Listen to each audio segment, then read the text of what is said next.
I had no idea how Zuckerberg is fucking all the teenagers up. Now, there are 7 people who are trying to destroy the humanity. And on top of my list is Zuckerberg. But the greed has destroyed his capacity to know the difference between good and bad. Welcome to a work in progress world JoyScore. Yes, as you can see, we are renovating our podcast area. Thanks to Mommy June, who is doing all this work. Thank you, Mommy. So, we are live on June the 30th, Wow. 2024. This is the last day of June. So, End of June gloom. let's certainly hope so. Let's certainly hope so. My name is Gary Metzger. I'm a professor of journalism at California State University. I am joined by Stephanie, the social media director for JoyScore. And last but not least, the founder, the owner, the wisdom behind JoyScore, Professor Joy. Thank you. Very nice to see you. Thank you, sir. I've been gone for a couple weeks, so if I'm a little rusty, you'll forgive me. Okay. Thank you. Thank you. I have a bunch of things I'd like to talk today. And first and foremost, I know is something that is near and dear to you, Professor Joy. And so before I turn over everything to you, I'd like to give our listeners and our watchers a little backstory so they have a little bit of information to go by. And that information came last week when the U.S. Surgeon General, Vivek Murthy, came out with a pronouncement about having warning labels on social media platforms. Not social media, but the platforms. Much like there are warnings on a pack of cigarettes, for example. And he said that the proposal builds on several years of escalating warnings, including a May advisory that parents immediately set limits on phone use and urged Congress to swiftly develop health and safety standards for technology platforms.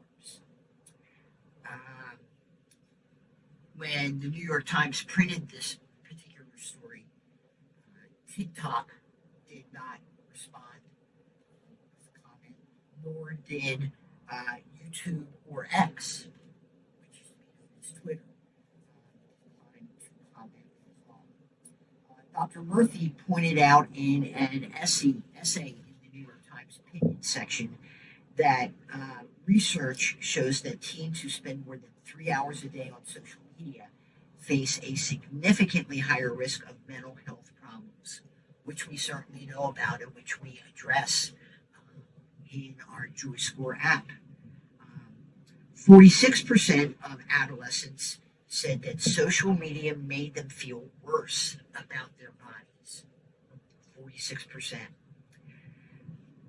A Gallup survey of more than 1,500 adolescents that was released about 7 months ago found that U.S. teens are spending an average of 4.8 hours per day on platforms like YouTube, TikTok, and Instagram. And Dr. Murthy said that he had repeatedly heard from young people who, quote, can't get off the platforms, close quote, and that hours had passed despite their intentions to just check their feeds. And I can say I get that from my students, Professor Joy, when they have to keep track of their media consumption. Once they go down that rabbit hole, they're gone for like 2 or 3 hours without even realizing it. Even they don't realize it. Yeah, right. So, So I'm handing it over to you. okay. So it's like there's nothing wrong with social media itself. But if I can, in addition to some of your findings in your research, that around the same time, there was an article actually, again in New York Times, where it talks about how Facebook or products which Mr. Zuckerberg is responsible for is luring young people to their platforms, and the algorithm keeps them hooked. So, I mean, the guy is already one of the richest people in the world, but the greed has destroyed his capacity to know the difference between good and bad. And, you know, I'm very passionate about our product because our product does what, I mean, our product is a social media product. We're an app like Facebook, Instagram, TikTok, and all that. But we are there to help young people come get over depression, anxiety, low self-esteem, obesity, and on and on and on. In fact, over the years, as we have researched, and young people, through surveys, we had once done with over 40 people who worked for Knott's Berry Farm. And these are all young, plus minus 20-year-olds, because we had one of our brand ambassadors interview them. I bought them dinner and they answered questions, and we found out that JoyScore has a direct relationship with credit score and health score, meaning people are able to be healthier or care about their health, care about their credit, and all that when they have a better Joy score. So we found some correlation. Now, so in trying to learn what Joy score does, we found that it helps people obviously achieve better health, because as they improve their Joy score, they become more conscious of who they are and become more interested in their future. And we are actually kind of opposite of what Instagram, TikTok, Facebook, X, and YouTube, and all those channels are, because we have no algorithm to hook people. We simply provide information for their benefit, how to improve their life, their Joy score, and on and on and on. So I don't want to bash social media because we are part of social media. Right. But I think we should tell parents to know the difference between good social media and bad social media. So it should be kind of more of a qualifying approach where, for instance, we have our sister app called Readability, which helps people learn how to read better, and who are generally from 4 to 12-year-olds. But we also start at 4-year-olds, but we go past 12-year-olds. Actually, our app helps people till the end of life.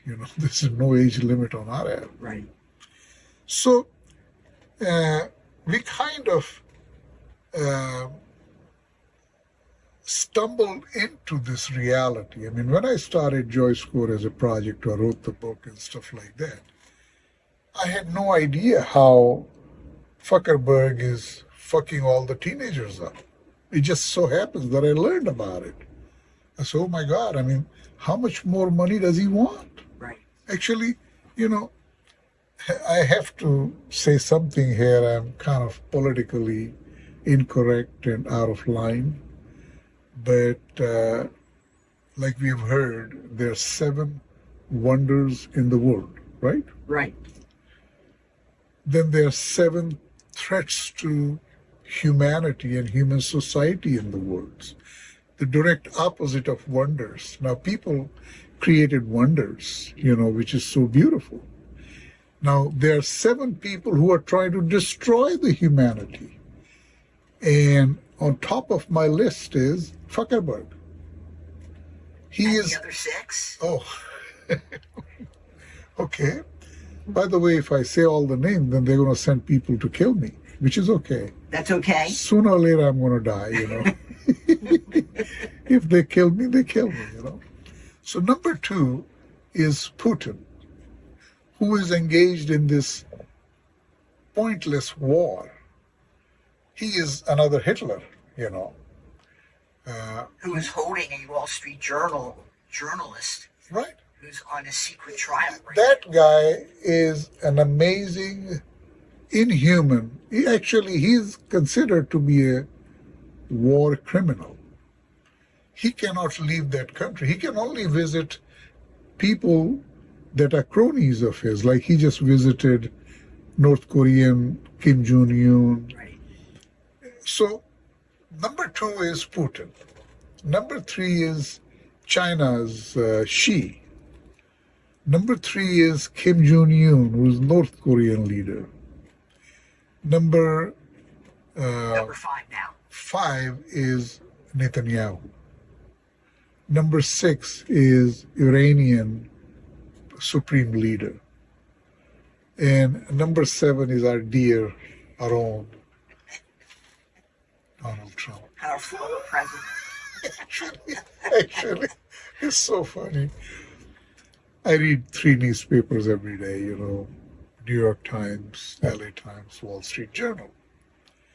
So in the comics section in LA Times, I should have brought it to show in the podcast.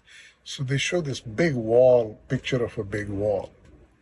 And then there's a little kid playing and someone is saying, "Who's that kid?" And I said, "Oh my God," because based on the hairstyle, there's Donald Trump next to his famous wall that was built with the money Mexico gave him. Right. They were talking about, we had a debate a week ago where both candidates did what they could. Biden didn't perform very well. So they criticized Biden for not being able to perform well, and they criticized Trump for being able to only lie. Right. Because the guy, the minute he opens his mouth, he lies. I mean, I don't know how could people not realize that that guy is a threat to democracy. He still does not agree that he lost the last election. Right. And he's not going to agree when he loses the next election. That's right. So whether he wins or loses, it doesn't matter. The guy is an amazing, and he has, I heard, thousands of lawsuits that he's part of. His life has been all about litigation. And he's a convicted felon. Oh my God. Multiple times for harassment, for sexual abuse, for everything. And the Republicans have become a party of ignorance. They do not realize what he's done. They say it's all political agenda. What do they call it? I'm here, a journalist. What do they call that? All this is weaponization. Oh, I was going to say spin also. Spin, yeah. So it's not real. Right. It's all Biden doing it. Yeah. The Biden doesn't run the Justice Department. Yeah. But anyway. Well, let's get back to Zuckerberg. He is destroying. And I became an educator a long time ago. And then in mid-'80s, I became the youngest full professor in the CSU system in the history. Tenured. And I realized that I have the responsibility Because once you have a tenure, you have the responsibility of always protecting intellectuality. And I believe that if there was a way, Donald Trump is a felon, so is Zuckerberg. I mean, how many people they have to hurt to be criminalized? You know, all these 7 people that I talked about, these are all, in my opinion, criminals. And if they're going to send people out to kill me, that's okay. I don't care. But the point is that these are the 7 criminals of the world, like we had 7 wonders of the world. And these people should not be proud of themselves. They should find a way to look in their own heart and see what they should do beyond ego. You know, I read a book and I'm trying to remember, ego is your biggest enemy. So these several people don't realize they are corrupted and destroyed by their ego, by greed, indecency. In fact, talking about decency for a minute, you know when Bush Sr. passed away a few years ago? Yes. He was lying in the rotunda, and when any president passes away, you know, they bring all these presidential historians to do the eulogy, you know. Sure. So they were all talking, and one of them said something very interesting. He said, you know, this man lying in the middle was decency wall to wall. He was nothing but a decent man, unlike Donald Trump. You know, usually at those things, they bring all the current and past Right, presidents also in the first Yeah, ladies. they were there. Yeah. They were there. Yeah. But the point is that these 7 men, they all happen to be men, by the way. So that tells me that men are worse than women. Yes. Because I haven't found equal women who are destroying the world or hurting the world. I'm sure they are. But these 7 should be criminalized, should be put behind bars. And but the problem is that they can't. They're so powerful. They have so much money, you know. I mean, like Donald Trump. I mean, he really, instead of being a candidate, he should be in jail with all the stuff he's done. Right. But he's running around campaigning. Yes, he is. Yes, he is.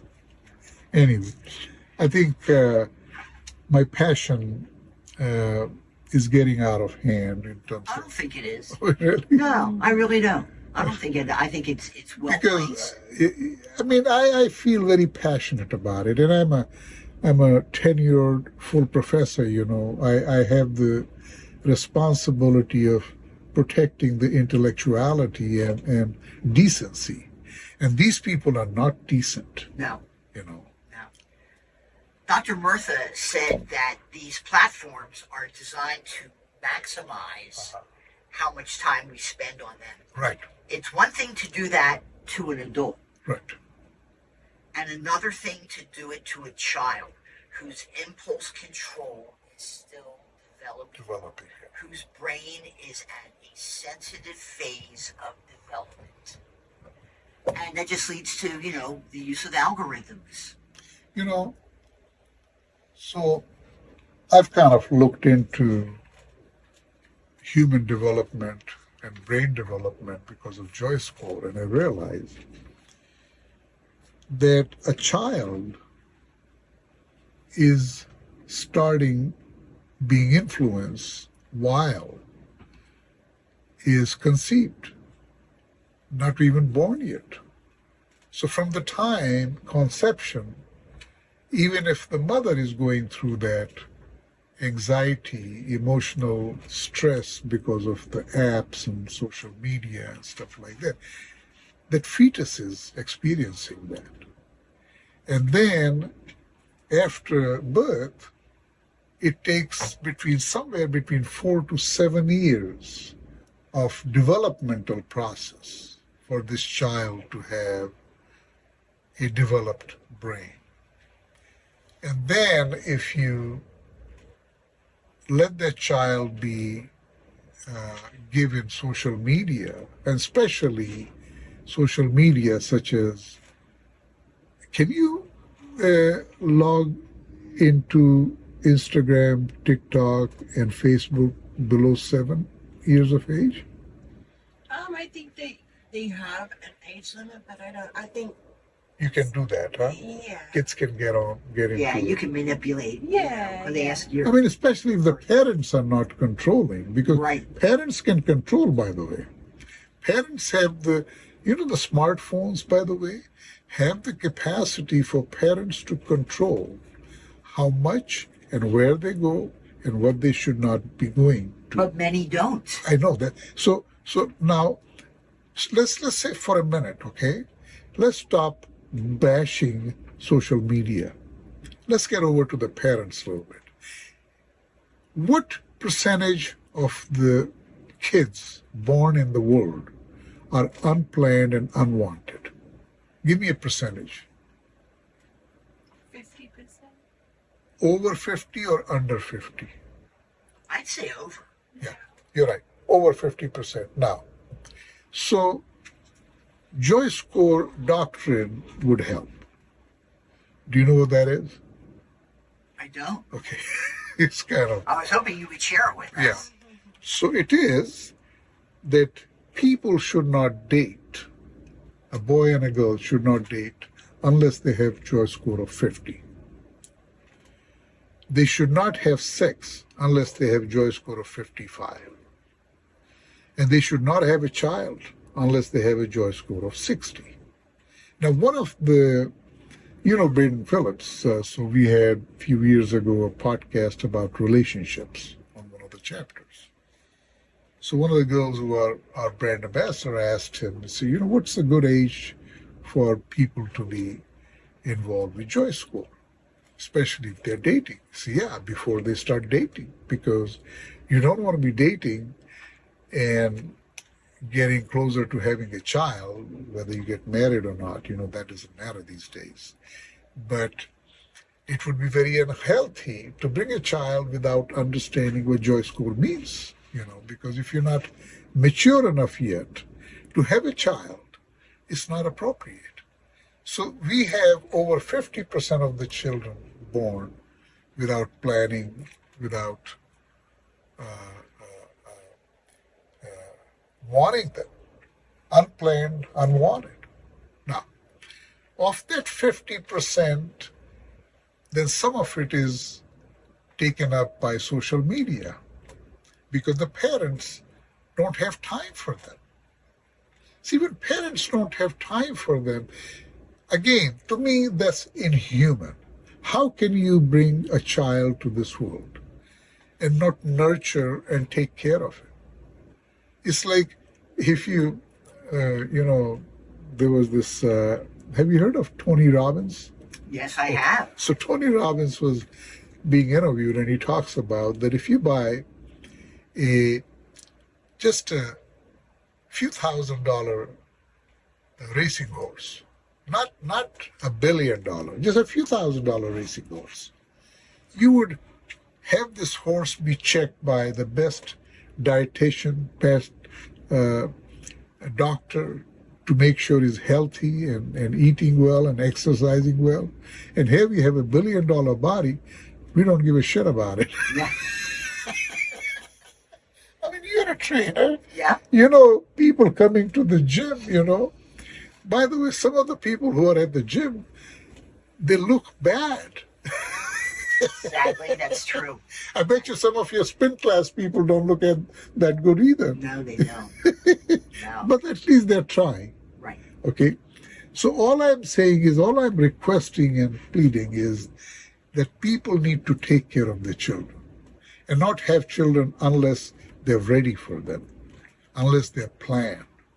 It generally happens. The girl wakes up and figures out that, oh, she's pregnant, and calls the boyfriend and say, hey, I'm pregnant. And you know what his response generally is? Are you sure it's mine? Either that, or how did it happen? Or did you take a couple of tests? And it's so inhuman. People are so ignorant. The day after, they don't know how it happened. Right. Were you smoking weed? And Zuckerberg's staff employees have told him, sir, our algorithm is hurting children. He said, I don't give a fuck. I have to make money. Yeah. Very sad. See? Very sad. Well done. Oh, thank you. I liked your passion. Well, I am sorry that I got out of control. But, we should mention, you're talking about dating. We have an app, right? Yes, we your have our dating app. JoyScore dating app. Joy Match. Yeah, Joy Match. So we actually, in our apps, some of them are still being fine-tuned, but our apps we have Joy Story, which is our app, to compete with TikTok, Instagram, and all the other apps, even Facebook. Then we have Joy Match to compete with all the dating apps. Right. And then we have Joy Health, Health Score, which is to monitor how healthy people are. And then Earth Score, which is to let people know how sustainable they are. So by the time we are done with all these things, and in the next 5 years, we'll have 100 million people using our product. That would be great. Yeah. That would be great. And we'll be bumping heads with Zuckerberg. As well we should. As well we should. So let me bring up one more thing before we close, okay? So this was from yesterday's Wall Street Journal that I picked this up.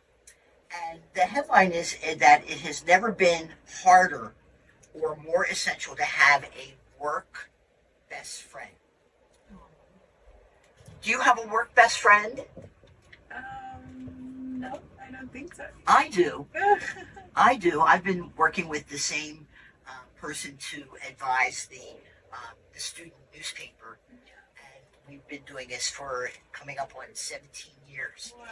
In August, I jokingly say that she's my work wife. Oh, yeah. Because we've been together so long. So, but yeah. Did you have a best friend when you were Always in the business? did. Always. In fact, Can you share a little bit about your best friend? so what happens? How did they become a best friend? Well, what happens is, now this is something I realized early on in my life when I became the head of my company, which I started. I realized that as you move up, you get isolated because everybody thinks, oh, he's a boss. We don't want to get close to him.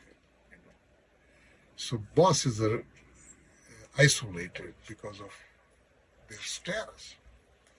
So then I consciously, always, in every company, not just one, had few friends. And these were the people that I made sure that they were comfortable to be my friends. Now, were they just a friend or were they a confidant and an advisor? They were everything. They were confidant, friend, advisors, observers. And I would allow them to take the liberty of criticize me heavily. It's like, what the hell are you doing? I said, what do you mean? So one of them, like years ago, comes to me, and he was VP of operations of this company, and we're friends. And he said, I caught you. I said, caught me? He said, yeah, I caught you make a mistake. I said, are you out of your mind? I make so many mistakes every day. He said, you know that? I said, yeah. I said, I make so many decisions, and some of them are pretty bad decisions. Because, have you heard of a Zig Ziglar? Oh, absolutely. So whenever he talks to the people he's trying to train, he says, look, you have to understand that you cannot win all, okay? You win some, you lose some, and some are rained out. That's how life is. So I learned that early on from him, that you can't win them all, and I don't try to.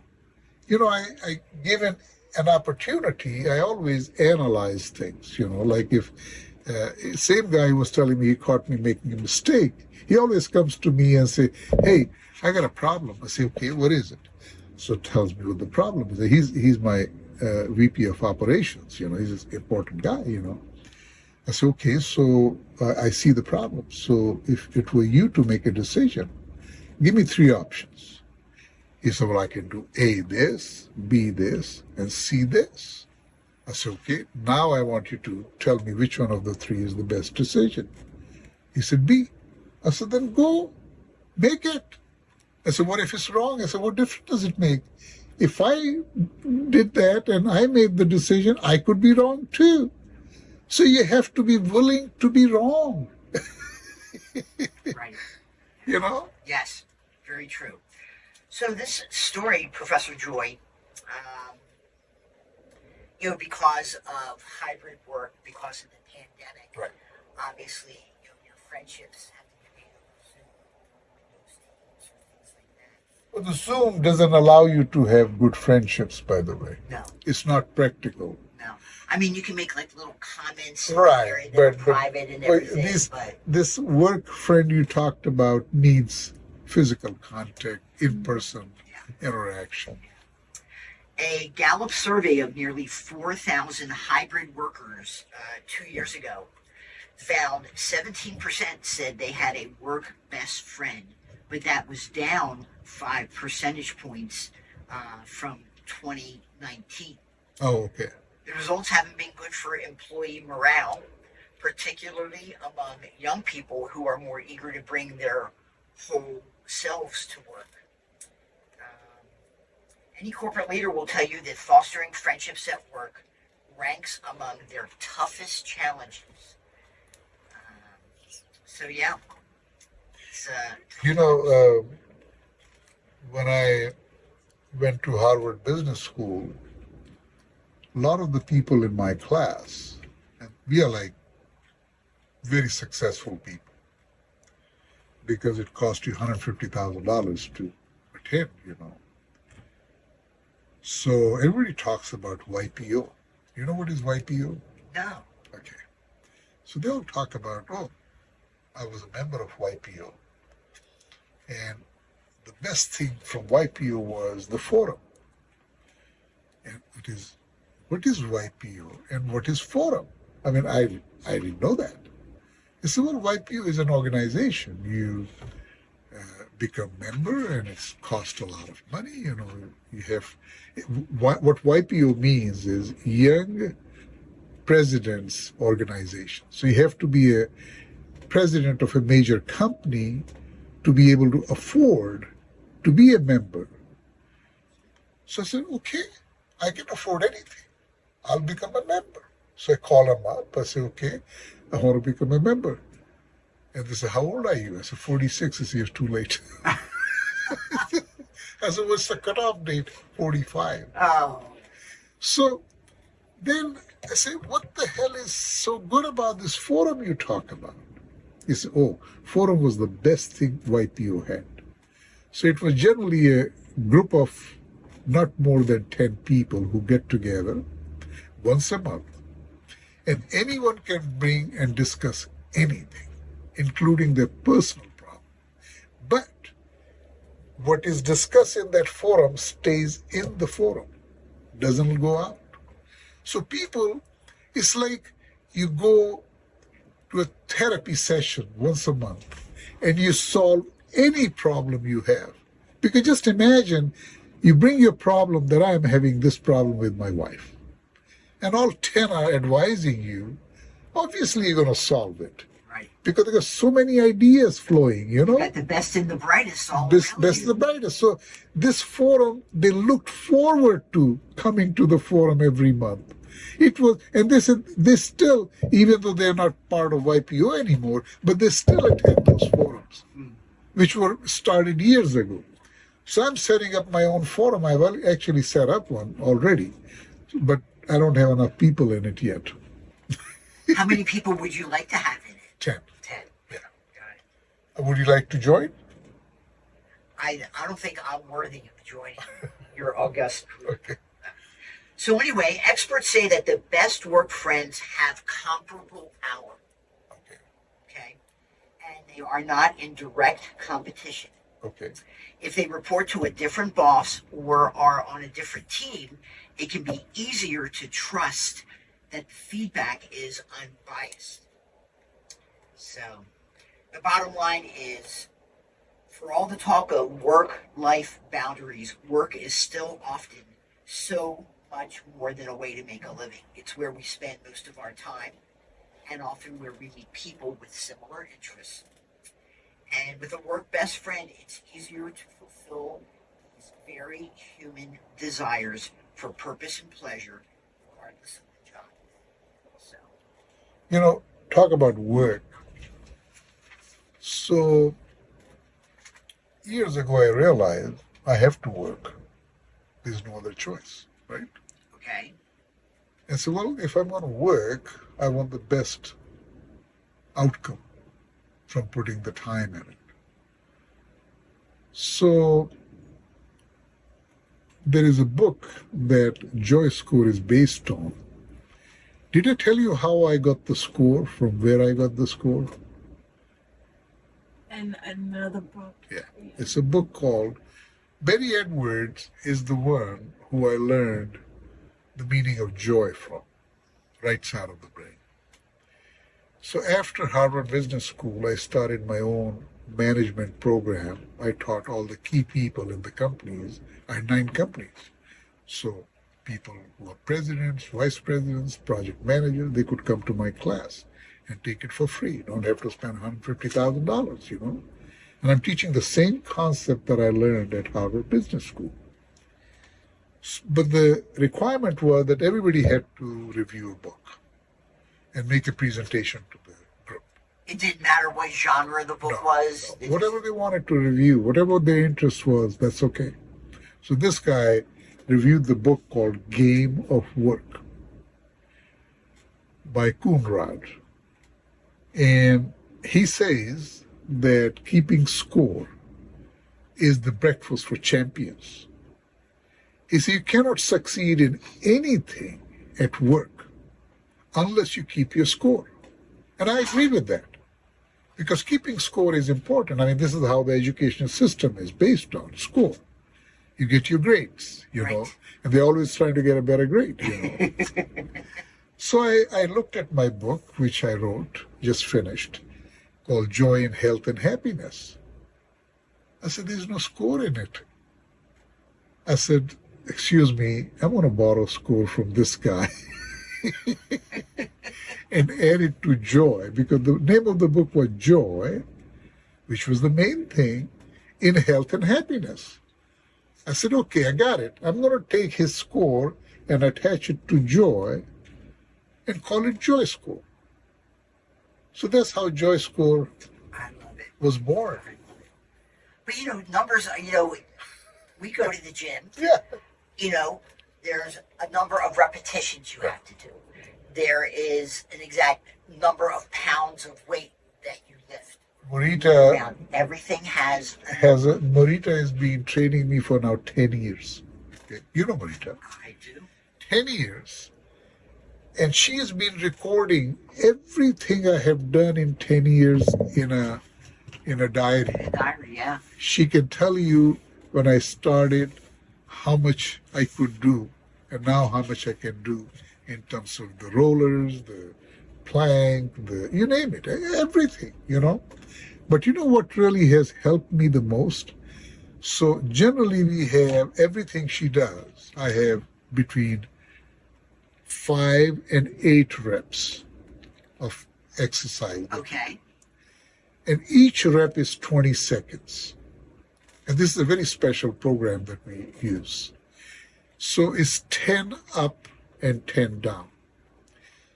But you have to exert yourself to the end. You know, like whatever I'm doing, I have to exert myself to the end, meaning I have no more energy left to. Right. So I breathe in for 10 seconds and I breathe out for 10 seconds by using 4-7-8 breathing approach. So I do plank. I started doing plank the first time because my racquetball trainer said you need to do plank and come back and tell me how long you can hold. I said, well, I did. I could barely hold for 20 seconds. He said, no, not going to work. I kept on going up. I got up to 15 minutes and 2.5 minutes on the side. And then I could blow people out of the racquetball court. So here, how do you age 10 years and have your body become very flexible, more flexible and stronger? Explain it to me. Right. Now it's something. Now. So, Stephanie, let me ask you something because I was reading this morning about aura. AURA. Yeah. Have you heard of aura points? TikTok trend. Yeah. Yeah. So, Professor Joy, aura points, AURA, aura points measure how cool you are, your coolness factor. Did I get that right? Yeah. Yeah.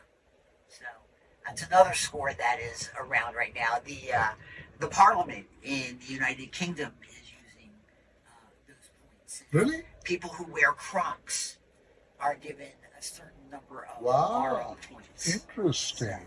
Yes, Wow. aura points. Interesting. Yes. So you would probably be a 100 on the aura scale because you're very cool. I don't know about that. Steffi, can you rate me for aura points? 100. I think so. I think she's favoring me. Yeah. All right. Well, thank you for being a part of our discussion today, Professor Joy. Thank you for that. Thank you. For that passionate discourse on not social media but the platforms, some of the platforms that are on. Owned by Mr. Owned by yes, Mark Mr. Zuckerberg. Yes, yes. When we see everybody next week, it'll be after the 4th of July, since that's on a Thursday this year. So have a very happy and safe and sane 4th of July. And we will see you next Sunday on the Professor Deloitte podcast. Thanks for joining us. Thank you.